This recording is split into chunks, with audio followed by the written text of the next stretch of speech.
ఇదే మా బ్యాగ్స్, ఇదే మా లివింగ్ రూమ్. చూడండి, మా బయట చూపిస్తా పదండి. బయట ఇదే మా బయట.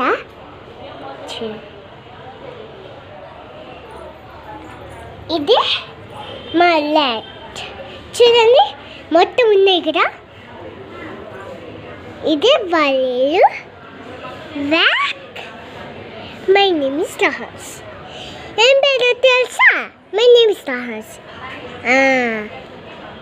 ఇది ఉంది, లేకపోతే మనకి ఇదే మా నేల. చూడు, ఆకాశం చూడు, ఇదే మా ఆకాశం. ఇదే మా లివింగ్ రూమ్. ఇదే మా డాడీ. చూడండి, ఇదే మా మమ్మ. ఇదే మొత్తం లివింగ్ రూమే. చూడండి, మొత్తం లివింగ్ రూమ్.